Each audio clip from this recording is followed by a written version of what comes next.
Hello everyone, welcome to the fifth lecture for Brac Bank YLP program written test math course. তো আমরা আগের দিনে আসলে বলেছিলাম আগের দিনের লেকচারে যে হচ্ছে আমরা দুইটা ম্যাথ সলভ করব, বাট আনফরচুনেটলি যে একটা ম্যাথ সলভ করা হয় নাই, এই যে এই ম্যাথটা সলভ করা হয় নাই। তাই আমরা আগের লেকচারে বলেছিলাম যে হচ্ছে নেক্সট দিন আমরা হচ্ছে একটা কনসেপ্ট বুঝবো এই টাইম অ্যান্ড ওয়ার্কের উপরই একটু অ্যাডভান্স লেভেলে। কিন্তু যেহেতু এই ম্যাথটা সলভ করা হয়নি, তো চলুন আজকে আমরা এই ম্যাথটা সলভ করি, পরের লেকচারে আমরা ওই কনসেপ্টটা বুঝবো। তাহলে চলুন এই ম্যাথটা শুরু করা যাক। তাহলে একটু দেখুন কোশ্চেনটা কি বলছে। এ হ্যাভ স্টার্টেড এ ওয়ার্ক, মানে এ একটা কাজ শুরু করছে। আফটার 20 days বি জয়েন্ট, মানে 20 দিন পর বি জয়েন করছে, এবং after 30 days C with them, আর 30 দিন পরে সি জয়েন করছে। তাহলে how many days will be needed to complete the rest of the work, মানে বাকি কাজ করতে কতটুকু সময় লাগবে তাদের তিনজনের। If A is 70% more efficient than B and C, যদি এ 70% বেশি এফিসিয়েন্ট হয় বি এবং সি এর চেয়ে, and C can do the whole work in 800 days, মানে সি যদি একা কাজ করতো পুরো কাজটা তার করতে শেষ করতে সময় লাগতো 800 দিন। আচ্ছা, তাহলে আমরা সাইড নোট দিই, আমরা সাইড নোট গুলো তুলে ফেলি।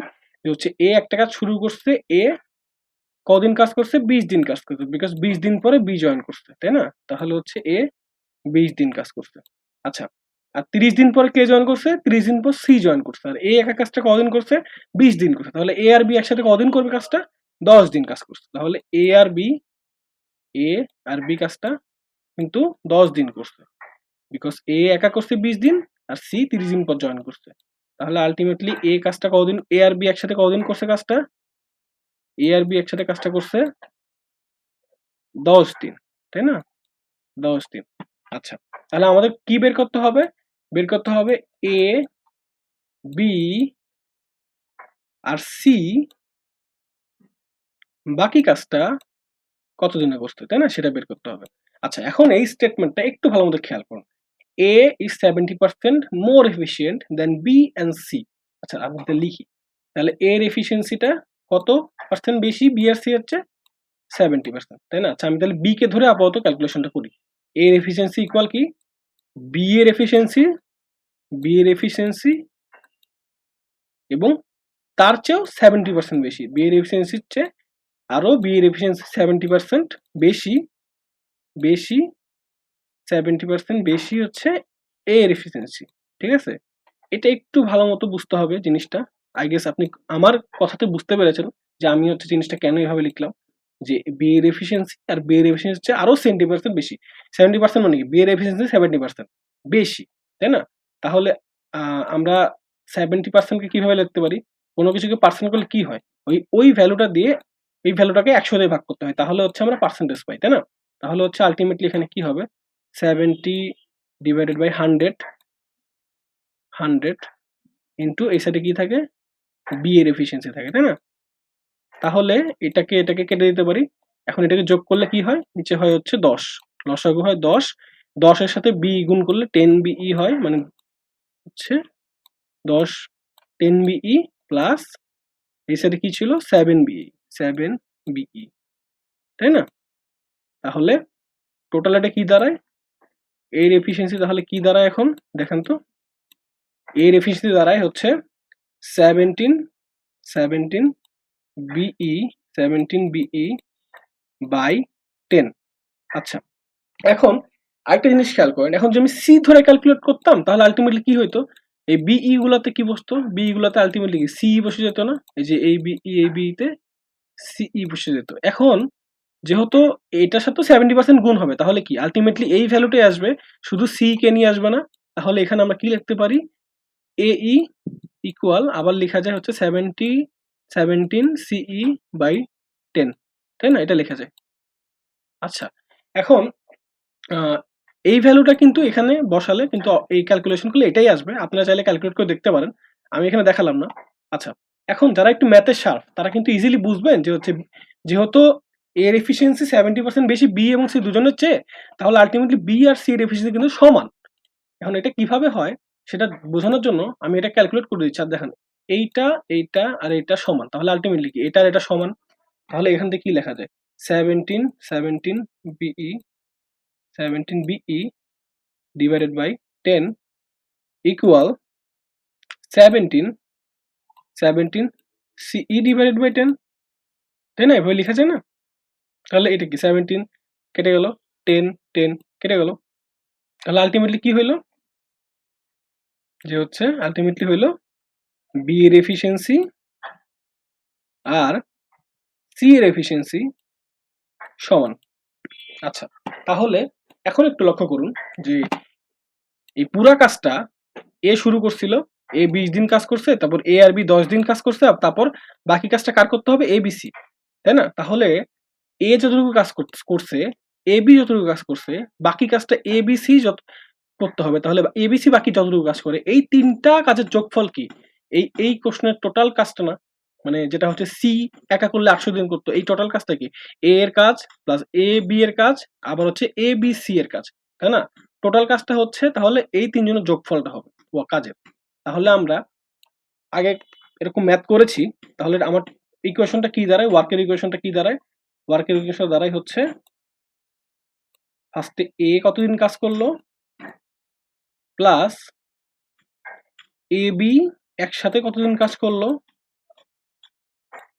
প্লাস এ বি সি একসাথে কতদিন কাজ করলো, তাই না? আচ্ছা, তাহলে আমরা এখানে ভ্যালু বসাই দিই। এর কাজ মানে কি? এর এফিসিয়েন্সি ইন্টু এর টাইম। এ কদিন কাজ করছে? এ কাজ করছে 20 দিন, তাই না? এ 20 দিন কাজ করছে প্লাস এ বি একসাথে কদিন কাজ করছে, তার মানে হচ্ছে এর এফিসিয়েন্সি, এ আর বি এর কাজ কত? এর এফিসিয়েন্সি প্লাস বি এর এফিসিয়েন্সি ইন্টু টাইম। টাইমটা কত? এ আর বি এর সাথে 10 দিন কাজ করছে, তাই না? 10 দিন কাজ করছে। আচ্ছা, প্লাস এবিসি একসাথে কাজ করতেছে, তাহলে এখানে কি হবে? এফিসিয়েন্সি টাইম করলে এ এর এফিসিয়েন্সি প্লাস বি এর এফিসিয়েন্সি প্লাস সি এর এফিসিয়েন্সি ইন্টু টাইম, তাই না? টাইম টাইম তাহলে কি এটাই হচ্ছে আমার টোটাল কাজটা, ডাব্লিউটি, তাই না? আচ্ছা, তাহলে এখন আমরা কি করেছিলাম যে এর এফিসিয়েন্সি ইকুয়াল কি দেখেছিলাম? 17 সি। আচ্ছা, এখন একটা জিনিস দেখেন, আমার টোটাল কাজটাতে ভ্যালু কার দেওয়া আছে? 800 দিন, মানে সি এর আমার টাইমটা দেওয়া আছে। তাহলে আমি যদি সি এর কাজটা বের করতে চাই, তাহলে কি হবে? সি এর এফিসিয়েন্সি ইন্টু সি এর টাইম, তাই না? তাহলে আমি যদি সবগুলাকে হচ্ছে এই এই দুই পাশে দেখেন, এই ইকুয়ালের এই পাশে সবগুলো যদি সিই তে নিই, আবার এই পাশে ওয়ার্কটা রেখে আমি সিই তে নিয়ে কনভার্ট করতে পারবো। তাহলে ইকুয়েশনের দুই পাশে দুটো জিনিস যদি কমন থাকে যায়, তাহলে কি আমাদের দুটো জিনিসকে কেটে দিতে পারবো না আলটিমেটলি? তাহলে ওই ভ্যালু, ওই দুটা ভ্যালু আমার দরকার পড়তেছে না। তাহলে আলটিমেটলি কি আমাদের বের করতে হবে কি? টি এবিসিটা বের করতে হবে, তাই না? এই যে টি এবিসিটা বের করতে হবে। তাহলে এই টি এবিসিটা আমরা বের করতে পারবো না, বিকজ তখন অনলি এই একটাই আননোন ভ্যালু থাকবে, বিকজ দুই পাশে সি কেটে যাবে। তাহলে এই এই বি ই এগুলোকে আমি কিসে নিব? সি তে নিব তাহলে। আর সি সিতে কি, সিতে কি পেয়েছি আমরা? সেটা হচ্ছে এই মানে হচ্ছে 17 সিই বাই 10 আর বিই মানে হচ্ছে সি। তাহলে আমরা এগুলাকে সিই দিয়ে রিপ্লেস করে দিই এই ভ্যালুগুলাকে, তাই না? তাহলে রিপ্লেস করলে কি হবে? রিপ্লেস করলে হচ্ছে আমরা এই কি পেয়েছি? 17 সিই সিই বাই 10 ইন্টু 20 এটা পেয়েছিলাম, প্লাস এর এফিসিয়েন্সি আবার এখানে আমি সি তে যদি কনভার্ট করি তাহলে কত হয়? 17 সিই বাই 10 প্লাস বি মানে কি? বি মানে হচ্ছে সিই, তাই না? তাহলে ইন্টু এটা কতদিন কাজ করছে? 10 দিন কাজ করছে, তাই না? আচ্ছা, প্লাস আবার এই এফিসিয়েন্সিকে আমরা কি দিয়ে কনভার্ট করব? 17 17 সিই বাই 10 প্লাস বিই মানে কি? বিই মানে হচ্ছে সিই প্লাস আবার সিই তো সিই থেকে গেল। আচ্ছা, ইন্টু ইন্টু কি? এই টাইমটা টিএবিসি টিএবিসি টি এবিসি ইকুয়াল কি টোটাল ওয়ার্ক, তাই না? আচ্ছা, এটাকে আমি হচ্ছে সেকেন্ড ব্র্যাকেট নিয়ে এলাম আবার। আচ্ছা, তাহলে এখানে আমার আলটিমেটলি কি থাকে দেখেন তো, এই দুটো কি, এই দুটো কাটে যায়, তাহলে এখানে 2 আসে, তাহলে 17 ইন্টু 2 তাহলে 34, 34 34 সিই প্লাস এটা কি, এটাকে আমি যোগ করতে পারি, যোগ করলে কি দাঁড়ায়, নিচে থাকে 10, উপরে থাকে 17 17 সিই সিই প্লাস 10 10 সিই, বিকজ 10 গুণ হয়ে গেল, ইন্টু ইন্টু 10 যে টাইমটা, তাই না? এটা কি পুরোটা নিতে পারি, এটা আমার এইটার ভ্যালু হয়ে গেল, প্লাস এখন কি, এইটাকে আমি যোগ করবো একসাথে, যোগ করলে কি হয়, যোগ করলে হয় 10, উপরে থাকে 17 সিই 17 সিই প্লাস প্লাস কত, এই সিই থাকে যায়, তাই না? এই সিই রে কি লেখা যায়, 10 সিই, মানে গুণ করে দিলাম, জাস্ট নর্মাল যোগ, আপনারা তো পারেন এটা, আমি আমি আমি জানি এগুলো আপনারা পারবেন, 10 সিই ইন্টু টি এবিসি, যেটা আমার বের করতে হবে কোশ্চেনে, অ্যাকচুয়ালি এটাই চাইছে, 10 সিই ইকুয়াল ডাব্লিউটি, মানে টোটাল ওয়ার্ক, তাই না? আচ্ছা, দেন হচ্ছে আমি কি পাই, তাহলে এখানে এই 10 কাটাকাটি করা যায়, তাই না? এখন দেখেন এইটা নিচে তো কিছু নাই, এখানে 17 34 আর 10 এগুলো কি সব যোগ হয়ে আছে না, তাহলে 10 আর 17 কত হয়, 27, 27 আর 34 কত হয়, 61, তাহলে 61 61 সিই 61 সিই, তাহলে এইটুকু আমার ক্যালকুলেট করা হয়ে গেছে, সিই প্লাস এখানে কত, 17 10 27 27 37, তাহলে 37 সিই বাই 10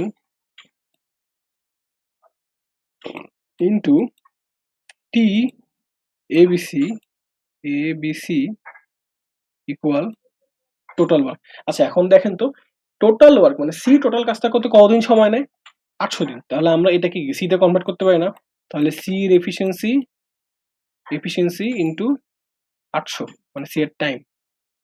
আচ্ছা, এখন দেখেন তো, এখানে সি আর সি কি কমন আছে না, তাহলে আমরা কি সিই কে কমন নিতে পারি, এক্ষেত্রে সি যদি কমন নিই, তাহলে আমার এখানে কি থাকে, 61 plus 37 by 10 into into T ABC তাই না, ইকুয়াল ইকুয়াল সিই সিই ইন্টু 800, এই সিই আমার কেটে যায়,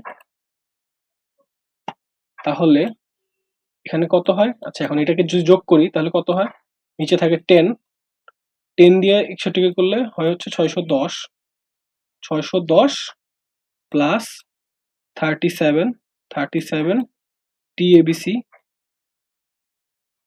এবিসি ইকুয়াল কত, 800, তাই না, 800। আচ্ছা, এখন আমি যদি এটাকে ক্রস মাল্টিপ্লাই করি, তাহলে এই সাইডে কি থাকে, 610 মাইনাস 37 টি এবিসি টা কি আমার লাগবে আলটিমেটলি, তাই না, ইকুয়াল কত, 800 সাথে 10 গুণ করলে কত হয়, 8000, তাই না? আচ্ছা, তারপর এখন এখানে আমি কি করব, আচ্ছা এটা তো প্লাস, এটা প্লাস হবে, ঠিক আছে। আচ্ছা, এখন হচ্ছে 37 টি এবিসি, আমি যদি 610 কে ওই পাশে নিয়ে নিই তাহলে কি হবে, মাইনাস হয়ে যাবে এটা, তাই না, ইকুয়াল 8000 8000 মাইনাস 610, তাই না? তাহলে টি এবিসি কত হবে, 8,000 থেকে 610 বাদ দিলে কত হয়?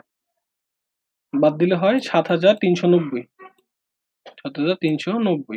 আর এসিটা কি ছিল? 37 ছিল, সেটা আমি এদিকে ভাগ দিতে পারি।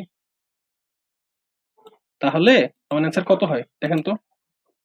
তাহলে আমার অ্যান্সার হয় হচ্ছে 7,390 ভাগ 37, 199.72 বা 199.73 দিন। ঠিক আছে? তাহলে বাকি কাজ করতে কতদিন লাগবে? 199.73 দিন। তো এটাই হচ্ছে আমার অ্যান্সার। আচ্ছা, তাহলে বুঝতে পেরেছেন ম্যাথটা যে কিভাবে করেছি? দেখেন, ম্যাথটা কিন্তু ইজি, বাট একটু বড় আর একটু ট্রিকি আছে। এখন বিষয়টা হলো যে এত বড় ম্যাথ হয়তো কোশ্চেনে আসবে না বেসিক্যালি, বিকজ একটা অ্যাডমিশন টেস্ট বা এরকম চাকরির পরীক্ষায় টাইম একটু মানে মেইনটেইন করতে হয়, যার জন্য এত বড় ম্যাথ আসলে আপনাকে দিবে না। এবং তারপরও যেহেতু কনসেপ্টটা আমরা ক্লিয়ার, যার জন্য হচ্ছে আমি একটু অ্যাডভান্স, মানে আগে তো 2 জন মিলে ম্যাথ করেছি, 2 টা মানুষ দিয়ে, এখন আমি এখানে এবিসি 3 জনকে নিয়ে ম্যাথটা দিয়েছি, যাতে আপনাদের নলেজটা অনেক বেশি থাকে। এটা আসবে না, বাট হচ্ছে আপনারা জিনিসটা যদি বুঝেন তাহলে এই ম্যাথটা কিন্তু আপনাদের কাছে আসলে করাটা ইজি। তো আমি তার জন্য এই ম্যাথটা আপনাদেরকে করালাম, যাতে আপনাদের একটা প্র্যাকটিস থাকে বড় টাইপের ম্যাথ করা। ঠিক আছে? তাহলে আজকে এই পর্যন্তই। আমরা নেক্সট লেকচারে ওই কনসেপ্টটা একটু অ্যাডভান্স ভাবে বুঝবো। ঠিক আছে? তার জন্য অবশ্যই আমার সাথেই থাকুন এবং আমার চ্যানেলটাকে সাবস্ক্রাইব করুন, এবং ভিডিওটা ভালো লাগলে অবশ্যই লাইক করবেন, এবং যদি কোনো কোশ্চেন থাকে অঙ্কটা নিয়ে অবশ্যই কমেন্ট করে জানান আমাকে। ঠিক আছে? তাহলে আজকের জন্য এই পর্যন্তই। আসসালামু আলাইকুম।